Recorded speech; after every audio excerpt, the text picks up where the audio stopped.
Hello,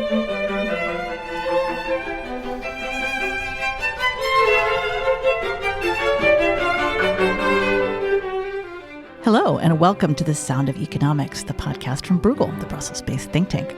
I'm your host, Rebecca Christie, and I am here today to talk about a new book on an old debt crisis that has a lot of lessons we can learn for the debt crises that have come since and that may, alas, come in the future. The author of this book with us is Professor Jérôme Schaer from Sciences Po, joining us from Paris. And as our discussant, we are lucky to have Paul Bluestein joining us from Japan. Paul's most recent book is about the U.S.-China relationship. It's called Schism.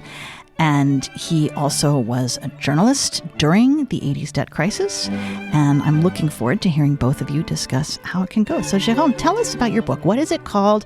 What period? What are the main historical points you're trying to make? And what are we learning about them now?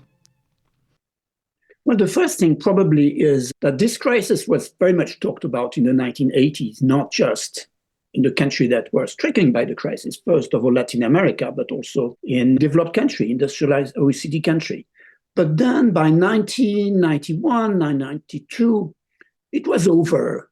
And there's been pretty little interest in it. If you look for recent references, some books, of course, come back on it, but one or two chapters. You have the official history of the IMF by Boston, which is a fine book. But otherwise, quite surprisingly, the whole crisis has receded in a kind of a historical no man's land, as we could say, in the sense that today practitioners of debt and financial crisis know pretty little about it. But at the same time, historians have not yet looked at it. So if you look at books and articles published since the beginning of this century, well, probably they have spent way more time working on the 19th century crisis of the 1920s. Than on the 80s. So I thought maybe it was time to start again a discussion on the 1980s. And what is the name of your book and what languages is it available in? The name of the book is very banal. It's called The Debt Crisis of the 1980s. And the subtitle is Law and Political Economy. And then the debt crisis, you are primarily focusing on the one in Mexico or all the ones in Latin America? In fact, I'm not following the crisis on a kind of grassroots level. I look in the details at the first big bang of 1982, which was a very serious crisis, which could have destroyed the whole Western banking system. So I look at that in the detail. And then I have a few episodes leading to the end of the crisis, which was the so-called Brady Plan, 1989, 1992, which at last brought the whole crisis to an end. But at the same time, it's not just a narrative book. So I don't go through the case of Argentina, the case of Brazil, and so on. I have references here and there. The whole book is also quite analytical. So I look at how the crisis was managed, how it was analyzed, how it was eventually resolved. How the IMF worked, which is what the subtitle alludes to. Law and political economy means I look at the rules of the game, in a sense, and the conflicts and the big patterns. And so it's also a book that is very much top-down. It's seen from the commanding heights of the global economy, seen from the IMF, the G7 countries, the US Treasury, the Federal Reserve, of course, but not much from say, those who suffered the most from the crisis, especially in Latin America, where the memory of the crisis is still very present in these societies. But that's perspective is from the top down. Paul, what do you remember of this period, and what are your takeaways at this stage? Yeah, well, I was a journalist. I wasn't covering the international side of it. I was sitting with numbers of colleagues who were, and I vividly remember a legendary reporter when I was at the Wall Street Journal. I was overhearing her on long distance calls to Buenos Aires or Brasilia. Mr. Minister, are you going to be able to make your next quarterly debt payment or not? I really need a straight answer on this. Because the world was hanging in the balance. The international banking system, as Professor Sagard makes clear in his book, there was great fear that if any one of these countries defaulted, that the capital position of all the major financial institutions in the world, they'd be wiped out. So And, occasionally I would find myself at IMF World Bank meetings where Angel Gurria, the debt negotiator for Mexico, who was a very, very tall, very charismatic, I believe he was the face of defiance, which I find kind of funny that, he later became the head of the OECD. But he was a very, very capable, very, very smart, well-educated guy. And he had a mission to accomplish for his country. And he was very good at it. And he'd be walking down the halls and he'd be trailed by mobs of reporters, asking for the latest, tidbit on how the negotiations were going. This was, of course, particularly in 1986 when Mexico slipped back into crisis as it became the first country to go into the Brady Plan and a lot of these events that Professor Sagard covers in his book. I remember being hugely amused when I went to an IMF World Bank meeting in 1991 in Bangkok. And by then, as the professor just pointed out, the crisis was pretty much over. And all anybody cared about at that point was what was happening to the Soviet Union. And the chief financial official for the Soviets, he was the one being mobbed by reporters. And I remember seeing Gurria looking rather forlorn. It was very much a good news, bad news thing for him. On the one hand, his country was out of the woods, at least at that point, of course, until 1994 when they had another crisis. But they were out of the woods at that point, but no one was paying any attention to it. So it was this, the financial reporters who really understood this stuff, the attention they were paying to this was not misplaced. They weren't, I don't think, over dramatizing at least more than we usually do, because this was if this had gone awry, it would have been an apocalypse now, to quote, I believe, a research paper that the Bank of England used that term as it really, if one bank had filed some sort of legal action of default against one of the sovereign borrowers, and others, the cross default clauses would have kicked in, and every bank would have had to take enormous write-downs, and who knows, it could have been even more serious than what happened in 2008. Who knows? Fortunately, we never got to that point. Yeah, it was really a big test of the IMF and the Bretton Woods institutions, wasn't it, Jerome? Yes, I think it was indeed. Possibly, the IMF has never been so much at the first front of crisis management, in the sense that the IMF at the end of the day is just a multilateral, and especially one that is very close to the US Treasury. And at time of crisis, the US Treasury has a kind of lead over the IMF. But quite surprisingly, 1982, the IMF was in the first line, was truly, as Paul Volcker said, played a huge role at that time. That was the head of the IMF, Jacques de Larosière, who was the orchestra director, as he said. And that was due to the context of those years, that the Reagan administration was not a big fan of multilateral, and especially the US Treasury secretary. And in a sense, he stayed put at the beginning. 1982, he said, well, I will not mess around. I will allow you to do what you need to do, but please go forward. And so that was quite a unique case where both the US Treasury was on the back foot, and in a sense, the IMF, in close alliance with the Fed, was allowed to take the first roles. In a sense, it's a kind of a high point of classic IMF policymaking and crisis management.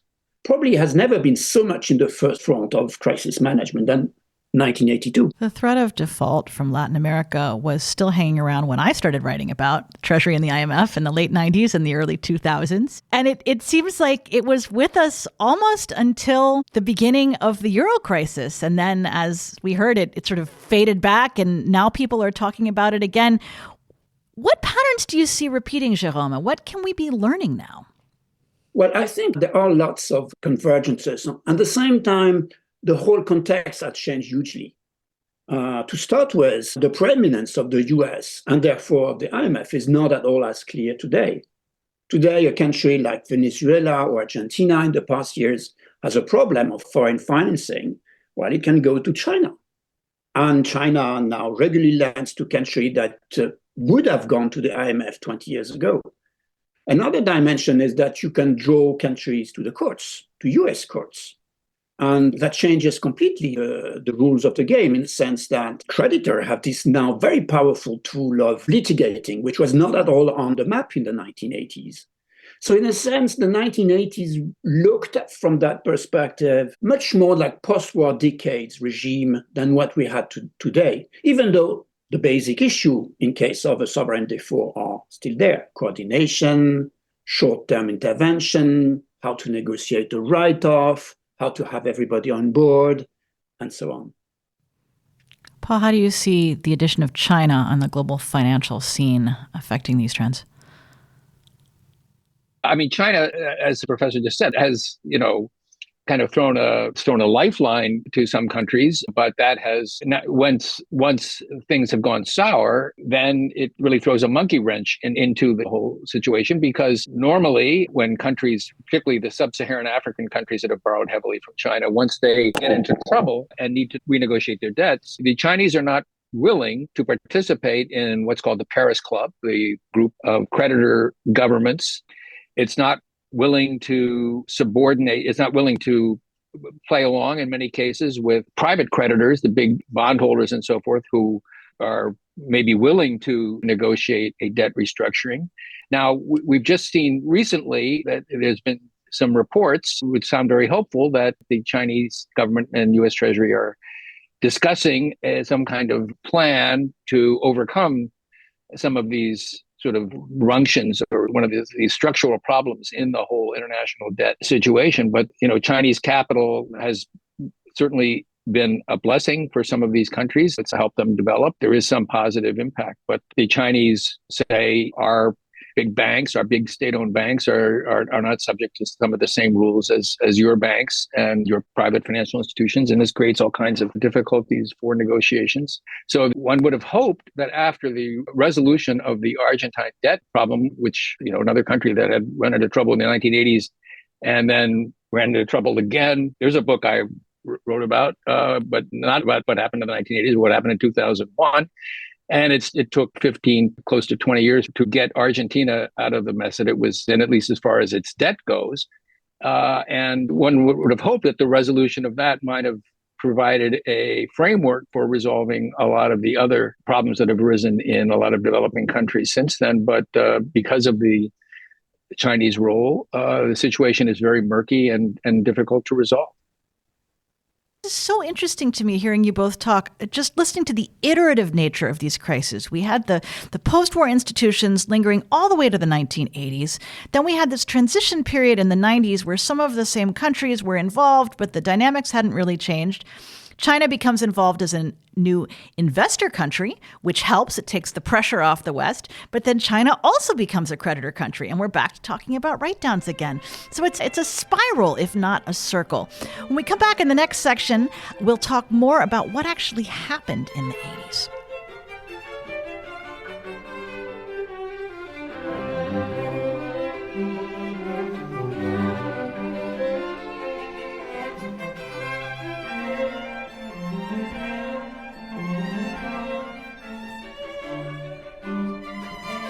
Welcome back. Jérôme, can you help listeners understand exactly what happened starting in 1982 and working through to the resolution of this crisis? Well, I think, in fact, when you got a crisis, the first question you have is what happened before? How can this international banking system find itself in 1982 in a very serious quasi-systemic crisis where, as Paul Bluestein said a minute ago, could have destroyed the whole banking system? And what you see before, say from the second oil shock, 1973, and over a decade, is probably the most flawed international lending cycle in history. If you look at the 19th century broadly, well, they got crisis, but the same rules apply from the 1820s to the First World War. And today we don't have very stable rules, but about we know where they stand. 1970s, you got a cycle of 10 years and entirely collapsed. So 1982, we've been talking about with Mexico, was the realization that you had enormous amount of debt that's been lent across developing country on extremely weak basis.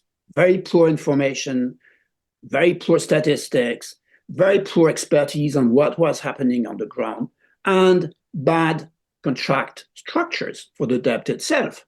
So in 1982, there was this big threat. After Mexico, you had about 35 countries following on. So it was not just Mexico. Mexico was the really dangerous moment. But then you had to address a lot of other countries. So broadly speaking, then you had three big moments. First, you have, let's say, standard IMF program, 82, 85.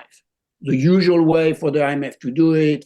You slam on the brakes, you rebalance of public finances, be serious with money and exchange rate.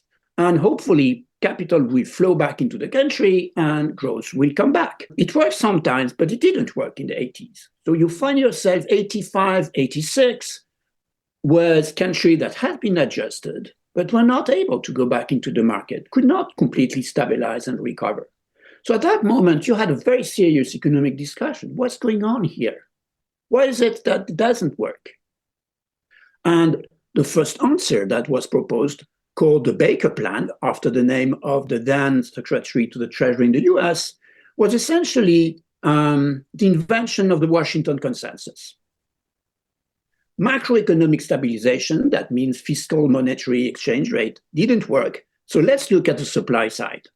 Let's privatize. Let's open trade, open the country to foreign trade.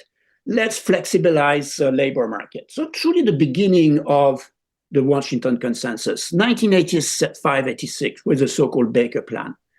And that had a long future. At the same time, the Baker Plan did not resolve the problem. So you find yourself again, 88, early in 89, having to find another solution, a third plan in a sense. And that was a successful one, called the Brady Plan, after the name of another US Treasury Secretary, Brady. And the Brady Plan, of course, leaned on structural adjustment and all that. Also, it, for the first time since 7 years, gave write-offs. I mean, all countries received substantial haircuts, as they say, on their debt, which was a big break vis-à-vis the US policy of the previous years. And quite remarkably, at the same time, all the big stocks of old debt going back to the 1970s were first cut by 15, 20, 40%, and almost overnight exchanged against bonds. Before that, you had loans kept by banks only. Overnight, you find yourself in a disintermediated, bond-based sovereign debt market, which become extraordinarily powerful and liquid and dynamic. And so you have both the kind of quantitative dimension of write-off and also literally throwing this country in the now rapidly growing global capital markets. So here you have a direct link between the resolution of the debt crisis and the move to emerging markets, global capital markets, and so on. And that's the third moment, quite successful one, at least as regard debt sustainability, forgetting about the bad 1980s. Whether the country grew much better afterwards or become more stable economically is another question.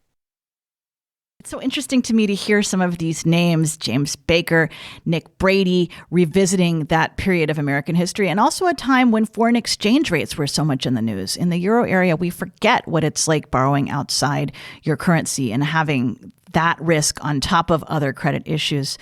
Paul, how do you see this evolution over the last couple of decades? What did it mean then, and where are we now? Yeah, I was particularly fascinated by the point that the professor was making about how the debt markets switched from bank loans, syndicated bank loans, to bonds, because I think that's in many ways the even bigger, more crucial factor in looking at the sort of broad sweep of what the meaning of that crisis is and what lessons can be taken. Because look at how difficult it was to resolve that crisis in the 1980s. There you had situations where banks, CEOs or senior vice presidents, the top executives of big banks were called on the really hauled almost by the scruffs, figuratively, of course, by the scruffs of their necks, into meetings in 1982, famously with Lavoisier at the IMF. But although the meeting took place in the New York Federal Reserve down in Wall Street, and they were told, you are going to have to put up more money, whether you like it or not. You're going to have to throw good money after bad here. There's a risk, but this is the only way we're going to get out of here. We're going to get out of this, or else or else it's going to be apocalypse now. And it worked. It kept the crisis from becoming much worse than it was, but it didn't work in resolving the crisis. It took until the Brady Plan of 88 and 89 before these countries really began to overcome the problems that they'd encountered. But once international lending switched from countries borrowing from banks to borrowing on the bond markets, you had a whole new ball game, because now you had, instead of 300, 500 banks who had lent to one of these big countries, who you could call 10 or 20 of the biggest banks into the room and push them around, and then they would go push around the smaller banks. And if that didn't work, then you'd get the regulators in those countries to bully the little banks into submission, then these big banking syndicates that had lent to countries. Once it became the capital markets switched to bond financing, then you really had a problem of herding cats. You had tens of thousands, millions of individual securities that where countries owed interest and principal on. This is how you ran into the problem with Argentina and later with Greece and with other countries. Peru was one of the first famous examples where individual bondholders would sue, as another thing the professor alluded to, basically hold out and demand full payment, even though they might have bought the bonds at 25 cents on the dollar in the market. They were going to say, this bond indenture entitles me to full payment plus interest. So the whole dynamic, really changed once you had to deal with these vast numbers of investors all over the world that had lent money to these countries. And it really is interesting to look back on debt crisis of the 80s, as Professor Sagard has done, and see how intractable it was for such a long time, and realize that how much more difficult it later became when global capital markets really exploded. But there were precedents set during the 1980s that did end up playing some role in both overcoming and making difficult the resolution of later debt crises. Jérôme, would you like to add anything to that? Yeah, I think Paul is absolutely right to underline how difficult it is today to herd cats. Take again the classic example of Argentina. 2002, 2005, you had high-tech hedge funds. You had big conservative banks like Deutsche Bank or BNP or others. But you also had literally tens of thousands of Italian pensioners who had been told, wow, Italian T-bills with the move to euro are now, do not earn you a lot of money today. Just buy Argentine T-bills that will earn you as much as Italian 1 year ago. And then they ended up in a default with their pensions there. So how do you coordinate those guys? It's extremely difficult, especially as they can sell and buy. They can be around the table today, but the morning after they are left to room because they sold out the bonds. So it's become much more technically hard to coordinate. At the same time, as Paul also said, things were quite difficult in the 80s when you had just 300 or 600 banks. There has been a constant fight, where Paul alluded to, but is not very much present in the literature, is how much central banks across OECD countries has been arm twisting banks in a highly unpleasant way. That was really coercion. That's something you could not do today, and looks very much like post-war decades, hands-on, heavy-handed intervention. But at the same time, you had a lot of resistance within OECD countries. The Swiss, the Germans, the Dutch, up to a point the English, were completely upset by what they were expected to do. But they did it till the end. Even the successful Brady Plan 1989-92, well, the banks again had to be arm twisted.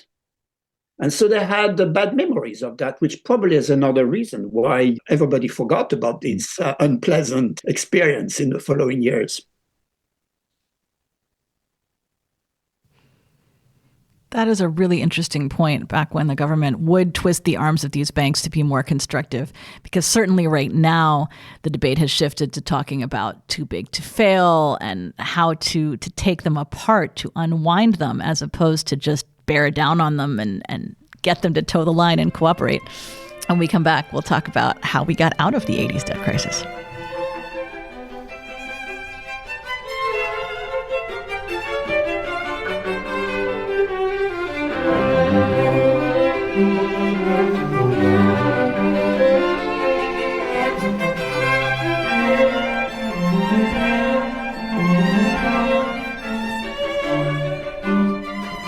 As we wrap up this podcast, Jérôme, how did they get out of it in the end? How did they get to an end game?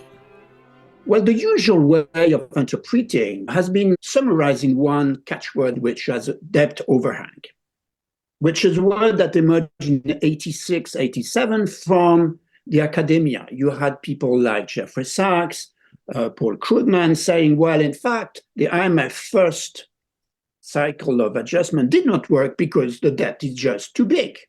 You don't keep enough resource domestically to invest and recover. So you have to cut the debt. And the expectation was the day you write off, at last countries will be able to invest, rebuild their export sector, their infrastructure, and growth will soon be there. But in fact, when you look at the data, macroeconomic data from Latin American countries from the first half or the whole of the 1990s, you don't see that happening. Investment rate did not increase widely. Debt levels sometimes in some countries remained low. In other countries, they picked up quite rapidly, and they had another default, like Argentina, we have been talking about, or Peru. Or if you look at trade opening or growth, well, the first year post write-off were fun, but then you had other crises. So you don't have a clear scenario of, at last, those countries getting rid of their big overload of debt and doing nicely. No, not that much, in fact. So I suggest it's hard to kind of demonstrate formally things, but I think that most of the dynamic was the one I associated with this immediate entry into global capital markets, that suddenly liquidity flowed into the countries, lots of investors were happy to come in, banks were much more cautious and remained on the side. And so money flowed in. Countries find themselves better off than in the 1980s, but that was way more fragile than expected. So 1994, 1995, you got, again, a crisis, first in Mexico, with contagion across the continent. So my reading of the way out of the crisis is much more cautious or skeptical than the classic view that the write-off were the key elements. Probably they just find a way to attract new, fresh capital through move to the bond market than radically changing how this economy were working. And are still saddled today with quite similar problems. Small export sector, small saving rates, fragile domestic finance. Situation is not that massively different today. That was your Argentina book, right, Paul? The money kept rolling in and rolling out. Yeah, that really was the story of Argentina in the 90s. They got a Brady deal. That is, they got a write-off of their bank debt, and they got a whole new monetary policy in the form of the convertibility plan, which rigidly linked the peso to the US dollar. And for a while, they were doing splendidly. Inflation came way, way down, and the country embraced a lot of the Washington consensus. And they were the darling of the IMF, and they sailed through early years of the Asian financial crisis. The IMF even invited President Menem, the Argentine president, to the IMF World Bank meetings in Washington in 1998, basically to say, look, do what this guy does, and countries in the developing world, you'll all be fine. And but then 3 years later, Argentina underwent one of the worst crises that any country has ever undergone. Wrenching, basically depression level unemployment and rises in poverty and so forth, for a whole bunch of reasons, which we won't get into because this is about Jérôme's book, not mine. But yeah, the banks pretty much got out of Argentina. They'd been burned, and they did do a fair amount of lending to South Korea, which had a crisis of its own in the late 90s. But it was bonds that financed this huge boom in Argentina in the 90s until it went bad. So working out a way out of that crisis, there were some terrible cat herding problems that arose because the whole financial system had changed from bank lending. As difficult as that was, and Jérôme's book certainly shows it, it became even tougher. This transition from banks at the center of the financial system to capital markets, and then the ways that the capital markets have grown and evolved, that's so important for where we are today and how we approach financial stability going forward. Jérôme, as we close out this podcast, do you have any takeaways for people trying to navigate that now, or the two things you wish people would learn from your book? Well, the first thing probably we have been discussing is at time of crisis, everybody wants to get out. Everybody wants to take its pot of money and run away with it. So the kind of first rule and first challenge of crisis manager is how to get everybody around the table. And in the case of the 80s, being strong enough to arm twist the bank and say, you guys, you stay around the table and you add new money to help the country. Today, that's way more difficult. The other elements, I think, is something that takes us back to the IMF. When do you decide and how do you decide the country deserves a write-off? Today, some people say, wow, if you had given a write-off already 82, 83 to Mexico and the others, the crisis would have been over in 3 years and we would not talk about it. But that's not so easy. If you give a write-off easily, well, banks will not lend anymore. So you have to find a balance between the interest of the bank or the lenders or the capital markets, even if they are not all of them nice people, and at the same time, the interest of the country which may at a point need a write-off. So how do you decide that? Who is the judge of peace here, or the peace judge? Should it be the US government, like in the 1980s, when Brady was the one to decide, now we can't go on this way, we have to accept the write-off? Or should it be the IMF? But IMF is also a political institution. So who should do that? And with which criteria? Avoiding at the same time to give so-called free lunch, allowing country to move out of debt too easily, or on the other hand, avoiding the long, painful years of the 1980s, where country had been struggling through the crisis for 7 years. So the challenge here is still with us. How you decide with which criteria and who does it? Thank you so much for that. Thank you to both of you for walking us through the last 40 years of financial crisis and recovery. To all of our listeners, you can find out more about these authors, Professor Jérôme Sgad from Sciences Po, author and journalist Paul Bluestein, who has written many books about these issues. I'm Rebecca Christie. I'm a senior fellow here at Bruegel and also the Europe columnist for Reuters Breaking Views. This show and all of our research and links to related research can be found on our website, bruegel.org, and I hope you'll join us on The Sound of Economics next time.